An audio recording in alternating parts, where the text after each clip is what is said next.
Okay, तो आइए जानते हैं role of government in health. ठीक है, इसके बारे में हम आज सीखेंगे। गवर्नमेंट का रोल हेल्थ में क्या है, कैसा वो काम क्या कर रहा है, ठीक है, वो क्या रोल निभाता है हेल्थ के फील्ड में, इसके बारे में हम आज पढ़ेंगे।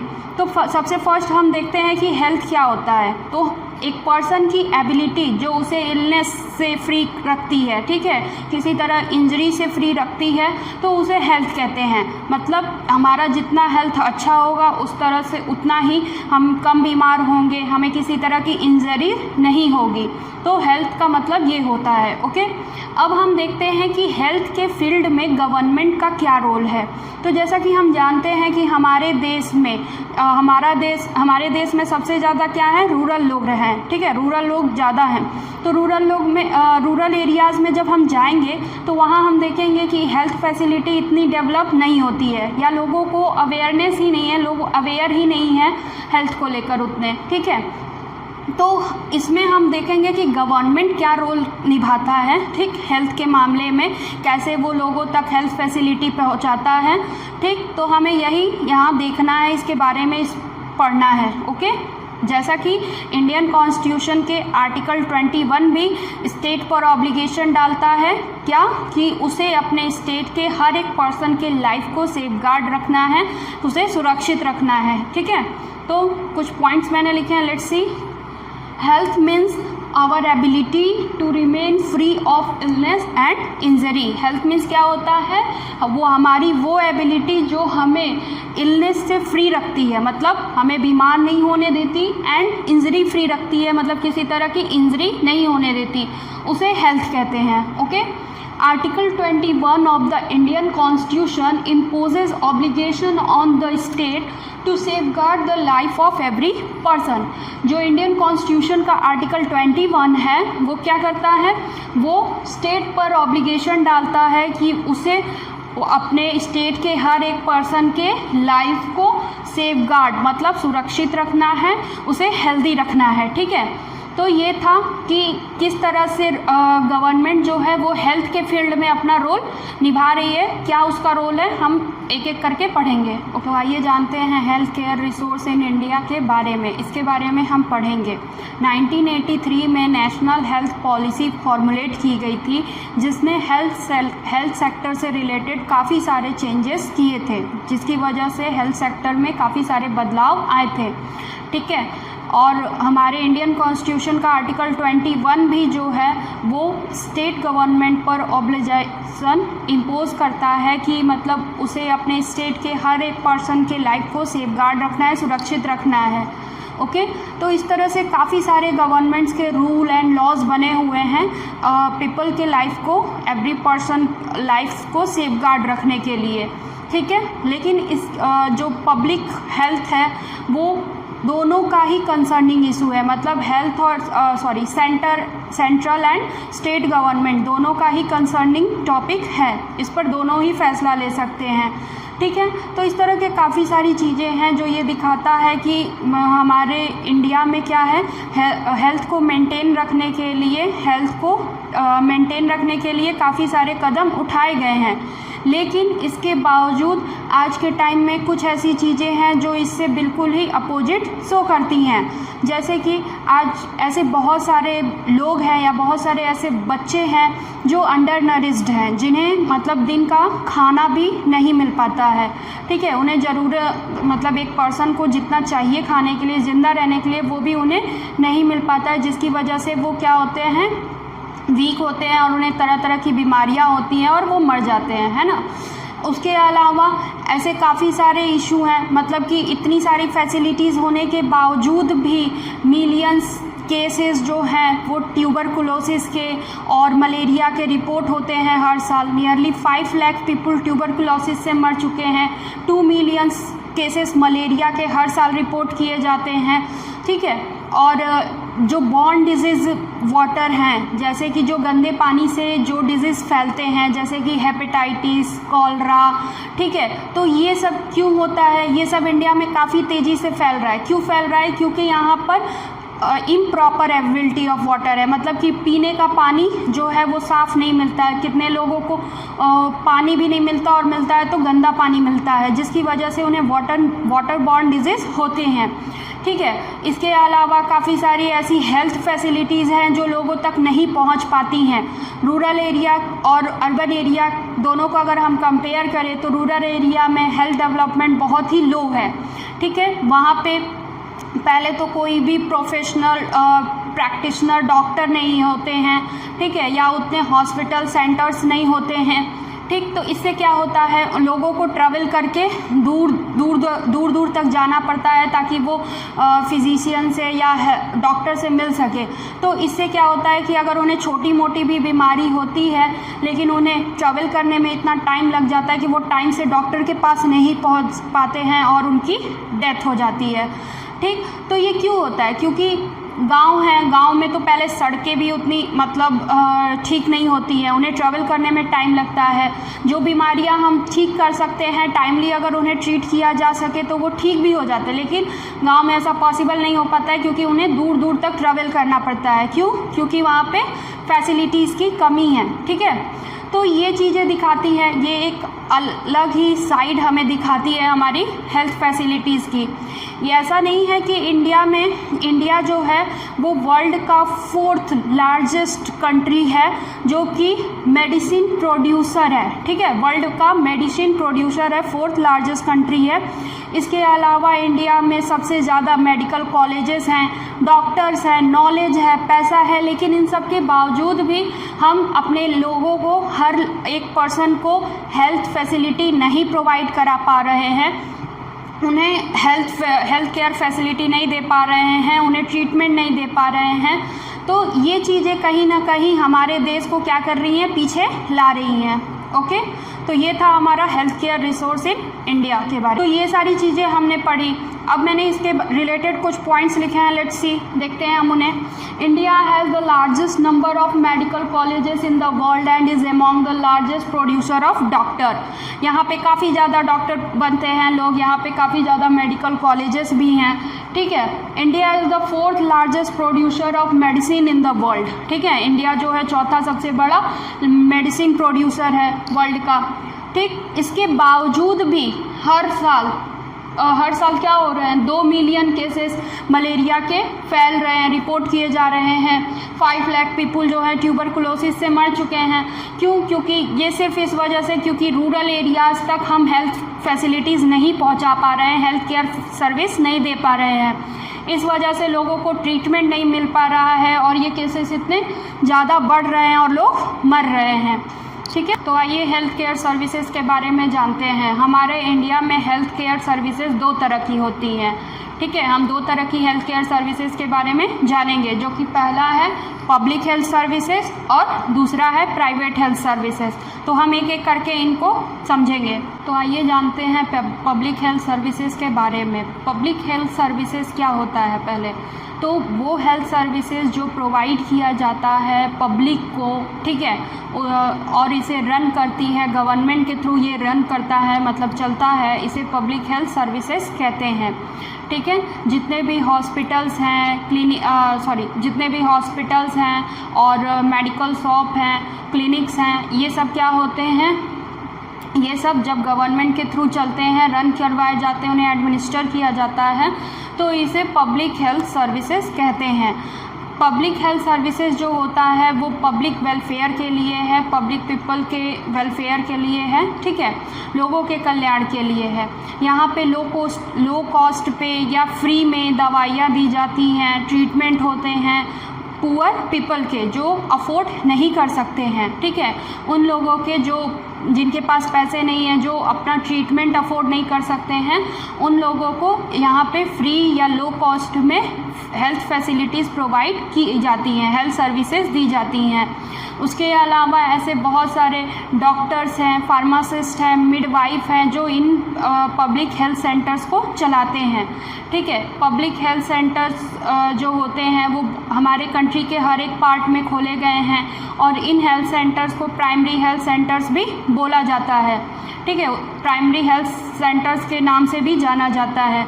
जितने भी प्राइमरी हेल्थ सेंटर्स हैं या जो भी हमारे पब्लिक हेल्थ सर्विसेज हैं जैसे कि क्लिनिक, हॉस्पिटल वगैरह, ये सब डिस्ट्रिक्ट लेवल पर होती हैं जिन्हें डिस्ट्रिक्ट हॉस्पिटल भी कहा जाता है। ठीक है, जिला अस्पताल हिंदी में कहें तो डिस्ट्रिक्ट हॉस्पिटल कहा जाता है, जहाँ पे गवर्नमेंट के थ्रू फ्री या लो कॉस्ट में गरीब लोगों की इलाज की जाती है, उनकी मदद की जाती है, उन्हें ट्रीटमेंट दी जाती है।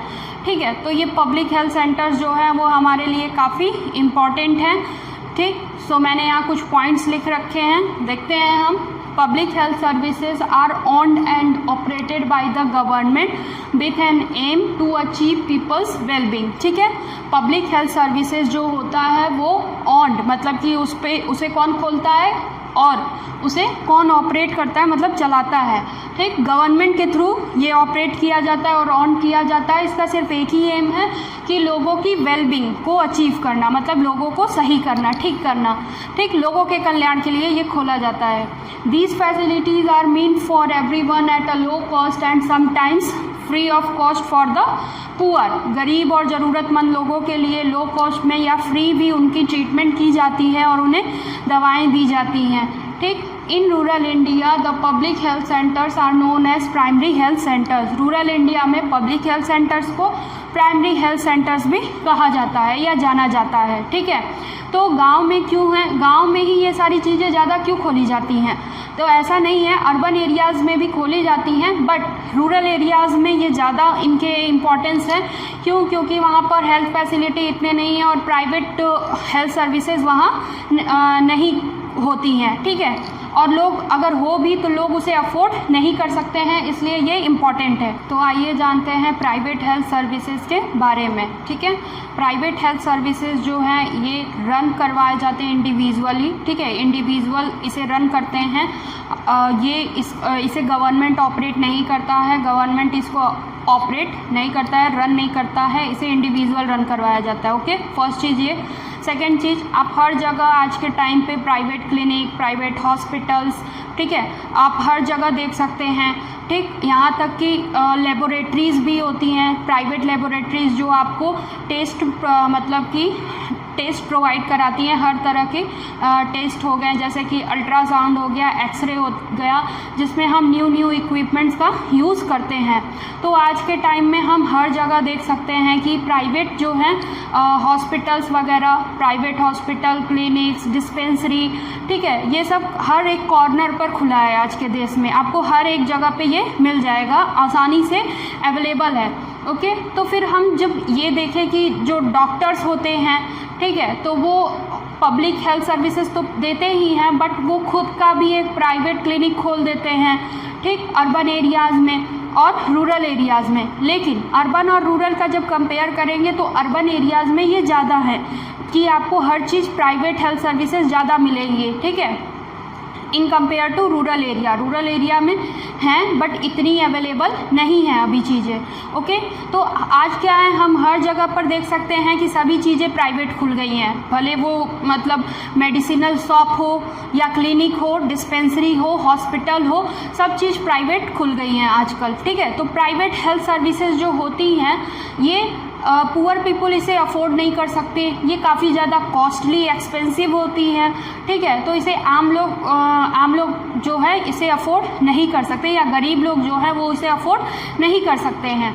ठीक, ये सिर्फ प्रॉफिट ओरिएंटेड बेस होता है कि मतलब लोग अगर अपनी प्रॉफिट कमाना चाहते हैं तो वो अलग से अपना एक प्राइवेट खोल देते हैं। इसके अलावा ये मतलब कि जो है किसी तरह का लोगों के वेलफेयर के लिए वर्क नहीं करता है। ओके, अगर हम यहाँ पर एक शॉर्ट देख लें प्राइवेट और पब्लिक हेल्थ सर्विसेज का कंपेयर करके अगर हम समझें तो हम इजीली समझ सकते हैं कि दोनों में डिफरेंस क्या है। पब्लिक हेल्थ सर्विसेज गवर्नमेंट के थ्रू रन करवाई जाती हैं, public health services individually run की जाती हैं। पब्लिक हेल्थ सर्विसेज जो होती हैं वो लो कॉस्ट पे होती हैं या फ्री में ट्रीटमेंट प्रोवाइड करती हैं, हेल्थ फैसिलिटी प्रोवाइड करती हैं। बट प्राइवेट हेल्थ सर्विसेज जो हैं ये काफ़ी एक्सपेंसिव होती हैं और प्रॉफिट ओरिएंटेड बेस्ड होती हैं। ठीक है, आज आपको पब्लिक हेल्थ सर्विसेज में डेवलपमेंट नहीं दिखेगी, मतलब इतनी ज़्यादा पब्लिक हेल्थ सर्विसेज या हेल्थ सेंटर्स बढ़ नहीं रहे हैं, इन्हें आगे नहीं बढ़ाया जा रहा है। लेकिन आज हर गली, हर शहर में आपको प्राइवेट हेल्थ सर्विसेज दिख जाएंगी, जो प्राइवेट क्लिनिक होगा, प्राइवेट हॉस्पिटल होगा, प्राइवेट डिस्पेंसरी होगा, या हर एक गली में तो आपको एक या दो कम से कम मेडिकल शॉप तो मिल ही जाएगी जो प्राइवेट होगा। ठीक है, तो हम इसमें डिफरेंस करके आसानी से समझ सकते हैं कि दोनों में डिफरेंस क्या है। ओके, तो हम वापस आते हैं प्राइवेट हेल्थ सर्विसेज पर। हम देखते हैं कुछ पॉइंट्स यहाँ पे। Private health services are offered by individuals, ये इंडिविजुअल्स के थ्रू चलाए जाते हैं। Private health services are costly and profit oriented, ठीक है, ये कॉस्टली होते हैं और प्रॉफिट ओरिएंटेड होते हैं। Poor people can't afford them, poor people इसे अफोर्ड नहीं कर सकते हैं। ओके, तो ये था प्राइवेट हेल्थ सर्विसेज के बारे में। ये जानते हैं कि हेल्थ केयर में क्या इक्वालिटी है, मतलब पब्लिक हेल्थ केयर जो है और प्राइवेट हेल्थ केयर है, क्या दोनों में इक्वल है, क्या दोनों ही इक्वल हैं? तो ऐसा नहीं है। ठीक है, क्यों? क्योंकि जो पब्लिक हेल्थ सर्विसेज हैं उसमें इतनी एलिजिबिलिटी नहीं है कि वहाँ पे हर चीज़ ट्रीटमेंट अच्छे से अच्छा बेस्ट ट्रीटमेंट दिया जा सके। ठीक है, क्योंकि वहाँ जो है फ्री लो ऑफ कॉस्ट में ट्रीटमेंट दी जाती है, तो वहाँ उनके पास इक्विपमेंट अवेलेबल नहीं हो पाते हैं उतना। ठीक है, तो इस वजह से जो पब्लिक हेल्थ सर्विसेज है वो कहीं ना कहीं डेवलप नहीं हो पा रही है। लेकिन वहीं पे जो प्राइवेट हेल्थ सर्विसेज है वो काफ़ी ज़्यादा डेवलप हो रही हैं। क्यों? क्योंकि ये प्रॉफिट ओरिएंटेड है, यहाँ पे काफ़ी ज़्यादा पैसा अर्न किया जा सकता है। ठीक है, इसमें मेडिकल फैसिलिटी काफ़ी एक्सपेंसिव होती है, ट्रीटमेंट काफ़ी हाई कॉस्टली होता है। तो इस वजह से क्या होता है, यहाँ पे प्रॉफिट ज़्यादा होता है, जिसकी वजह से यहाँ पे न्यू इक्विपमेंट्स का यूज़ किया जाता है, जिसके लिए यहाँ पे काफ़ी ज़्यादा अर्निंग वो कर सकते हैं। ठीक, इसके अलावा ऐसी बहुत सारी चीज़ें हैं जो पब्लिक हेल्थ सर्विसेज और प्राइवेट हेल्थ सर्विसेज को इक्वल नहीं होने देती हैं। जस्ट लाइक रूरल एरियाज़ में ट्रांसपोर्ट फैसिलिटी कम होती है, जिसकी वजह से अगर लोग बीमार भी पड़ते हैं तो वहाँ हेल्थ फैसिलिटी अवेलेबल ना होने के कारण उन्हें दूर दूर तक ट्रैवल करना पड़ता है, जिसमें अगर टाइमली उन्हें ट्रीटमेंट नहीं मिलता है तो वो मर भी जाते हैं। तो इस वजह से भी पब्लिक हेल्थ सर्विसेज जो है वो प्राइवेट हेल्थ सर्विसेज से पीछे रह जाती है। फिर फैमिली में अगर कोई मेन पर्सन अगर कोई है जो बीमार है तो उसको ज़्यादा इम्पोर्टेंस दी जाती है, उसका ट्रीटमेंट अच्छे से करवाया जाता है इन कंपेयर टू वुमेन। ठीक है, वुमेन का जो है ट्रीटमेंट पर उतना फोकस नहीं किया जाता है। इसके अलावा जो गरीब लोग हैं जिनके पास वो खाना भी दिन का अफोर्ड नहीं कर पाते हैं, वो साफ़ पानी नहीं पी पाते हैं, तो उनके पास इनसे क्या होती हैं, उन्हें बीमारियां होती हैं कई तरह की, और बीमारियां होने की वजह से उन्हें काफ़ी ज़्यादा स्ट्रेस, एंजाइटी होता है। क्यों? क्योंकि अब उन्हें बीमारियों पर पैसे खर्च करने होंगे।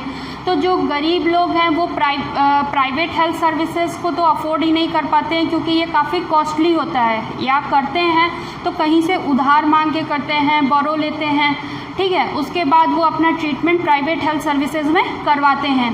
तो इस तरह से जो प्राइवेट हेल्थ सर्विसेज है और जो पब्लिक हेल्थ सर्विसेज है वो दोनों इक्वल नहीं हैं। ओके, सो यहाँ पे मैंने कुछ पॉइंट्स लिखे हैं, let's C. In order to earn more money, the private services encourage practices that are incorrect. It means कि ज़्यादा से ज़्यादा पैसा कमाने के चक्कर में प्राइवेट हेल्थ सर्विसेज जो होते हैं वो क्या करते हैं, वो आपको मतलब जो डॉक्टर की प्रिस्क्रिप्शन होती है पर्ची, उस पर आप देखेंगे कभी कभी डॉक्टर क्या करते हैं प्राइवेट हेल्थ सेंटर में, कि जो डॉक्टर हैं वो अनरिक्वायर्ड चीज़ें, मतलब जिसकी ज़रूरत नहीं भी है, वो दवाएं, वो इंजेक्शन, ठीक है, वो सैनिटाइजेशन वगैरह सब उसमें लिख देते हैं। ठीक है, तो इससे क्या होता है, वो ज़्यादा से ज़्यादा प्रॉफिट अर्न करते हैं, जो कि गलत है, इनकरेक्ट है। Okay, second is women health concerns are considered to be less important than the health of man in family. जैसा कि मैंने बताया कि अगर फैमिली में कोई मैन बीमार पड़ता है और कोई वुमेन बीमार पड़ती है तो वहाँ मेन के हेल्थ को ज़्यादा इम्पोर्टेंस दिया जाता है। ठीक है, ज़्यादा कंसर्न किया जाता है। The growth of private health sectors can be seen all around. हम जो है प्राइवेट हेल्थ केयर सेंटर्स जो है या हेल्थ केयर सेक्टर जो है उनकी ग्रोथ को हम अपने चारों तरफ देख सकते हैं। क्यों? क्योंकि अभी बताया कि पब्लिक हेल्थ सर्विसेज में इतनी फैसिलिटी नहीं होती हैं, वहाँ पे इतने इक्विपमेंट्स यूज़ नहीं होते हैं जिससे कि लोगों को एक अच्छी ट्रीटमेंट दी जा सके, ठीक है, और उन्हें टाइमली ट्रीट करके बचाया जा सके। तो इसलिए प्राइवेट हेल्थ सर्विसेज जो है वो हर जगह ग्रो कर रही है। ओके, तो ये था हमारा topic, is there equality in health care services. तो यहाँ पे कोई भी इक्वालिटी नहीं। तो आइए जानते हैं व्हाट कैन बी डन, हम क्या कर सकते हैं, ठीक है, इस बारे में क्या किया जा सकता है। तो हमने जैसा कि पढ़ा कि इंडिया जो है इतने यहाँ सारे मेडिकल कॉलेजेस हैं, यहाँ इतने डॉक्टर प्रोड्यूस होते हैं, यहाँ पे मेडिकल बनाए जाते हैं, मेडिकल प्रोड्यूसर कंट्री है इंडिया। इसके बावजूद हम अपने देश के लोगों को अच्छी मेडिकल फैसिलिटी नहीं दे पा रहे हैं। तो हम क्या कर सकते हैं, ठीक है, इसके लिए तो जैसा कि आप सभी जान रहे हैं कि हमारे देश के हर एक लोगों तक मेडिकल फैसिलिटी नहीं पहुंच पा रही है, उनकी हेल्थ उतनी अच्छी नहीं होती है। तो इसके लिए गवर्नमेंट को ही एक्शन लेना चाहिए और हमें उन्हें सपोर्ट करना चाहिए। गवर्नमेंट क्या कर सकता है इसके लिए? तो गवर्नमेंट हेल्थ सेंटर्स बनवा सकते हैं, ठीक है, हॉस्पिटल्स, लेबोरेटरी टेस्ट करने के लिए, ब्लड बैंक्स, ठीक है, ये सारी चीज़ें बनवा सकते हैं। जहाँ पर ये चीज़ें नहीं हैं उन्हें लो कॉस्ट पर अवेलेबल करवा सकते हैं, जो कि जिससे कि पुअर पीपल भी उन्हें अफोर्ड कर सके वहाँ पे। और हर एक जगह पर गवर्नमेंट ये इंश्योर करे कि हर एक जगह पर एफिशिएंट डॉक्टर, नर्सेस, मिडवाइफ्स हो, ठीक है, उनकी अपॉइंटमेंट हो, ठीक है, और वो अपॉइंट किया जाए। और उसके अलावा कई सारी चीज़ें ऐसी हैं जिससे गवर्नमेंट जो है लोगों तक हेल्थ फैसिलिटी पहुंचा सकती है। सो यहाँ कुछ पॉइंट्स लिखे हैं मैंने, let's see. The health situation of most people in our country is not good. हमारे देश में ज़्यादातर लोगों की हेल्थ जो है, हेल्थ सिचुएशन वो अच्छी नहीं है। Medicines and medical facility have to be provided by the government. Medicine और मेडिकल फैसिलिटी जो है वो गवर्नमेंट के थ्रू प्रोवाइड करानी चाहिए। Efficient doctors, nurses etcetera must be appointed. हर जगह पर जहाँ पर डॉक्टर नहीं है, नर्सेज नहीं है, वहाँ पर उनका अपॉइंटमेंट होना चाहिए। Different types of illness must be prevented. और जो अलग अलग तरह की बीमारियाँ फैल रही हैं, जैसे गंदा पानी पीने से हमें जो बीमारियाँ होती हैं, तो गवर्नमेंट इंश्योर करे और कि जो लोकल लेवल पर जो एडमिनिस्ट्रेशन है वो कहीं पे भी गंदा पानी इकट्ठा ना होने दे, लोगों को साफ़ पानी अवेलेबल करवाए पीने के लिए, ठीक है।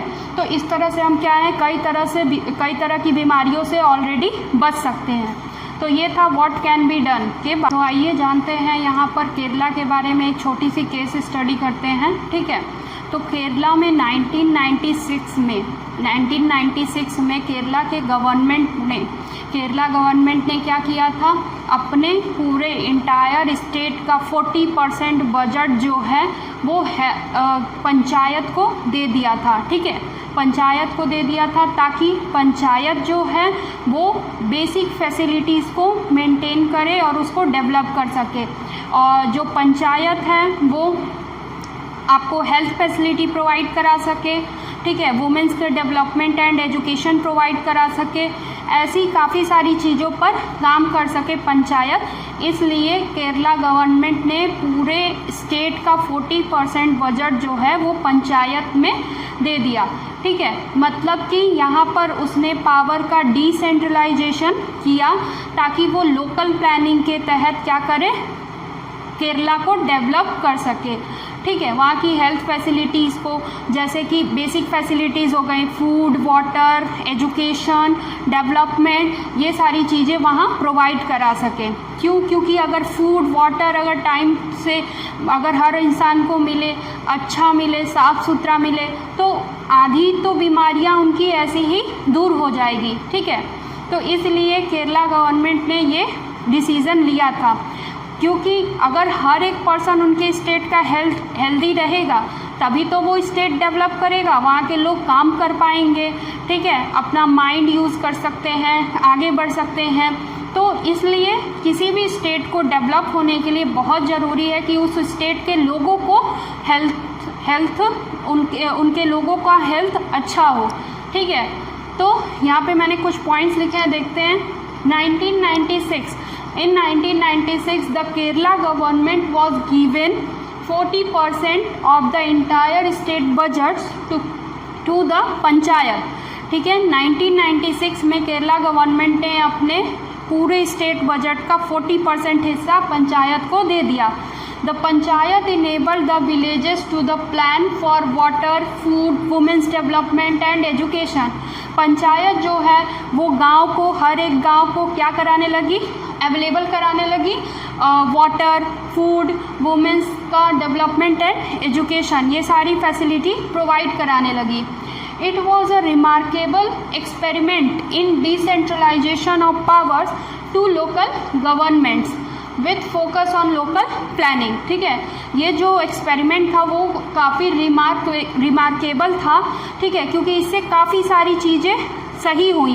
100 लोकेलिटीज़ में जो प्राइमरी हेल्थ सेंटर्स थे वो इम्प्रूव्ड हुए, लोगों के हेल्थ भी अच्छा हुआ, उससे पहले से काफ़ी बेटर हुआ लोगों का हेल्थ, ठीक है। और वहाँ पे लोकल प्लानिंग के साथ ये सारी फोकस किस पे थी, लोकल प्लानिंग पर फोकस थी, ठीक है, ताकि वहाँ के लोकल लोग जो फिजिशियंस थे, जो कम्युनिटी एक्टिविटीज़ थे, वो सब साथ मिलकर काम करने लगे और केरला को डेवलप किया।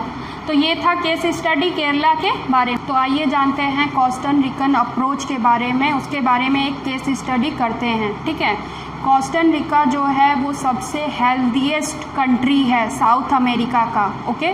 कोस्टा रिकन कंट्री जो है वो सबसे हेल्दीएस्ट कंट्री है साउथ अमेरिका का, क्योंकि आज से कुछ साल पहले कोस्टा रिकन गवर्नमेंट ने ये डिसाइड किया था कि वो अपने कंट्री के लिए आर्मी स्टैंड नहीं करेंगे, आर्मी नहीं रखेंगे, ठीक है। तो उन्होंने अपने आर्मी बजट्स को टर्न कर दिया, ठीक है, टर्न कर दिया किसकी ओर, हेल्थ की ओर, ठीक है, ताकि वहाँ के लोगों को, सारे कोस्टा रिकन्स को बेसिक एमिनिटीज़ और basic facility, health facility provide की जा सके।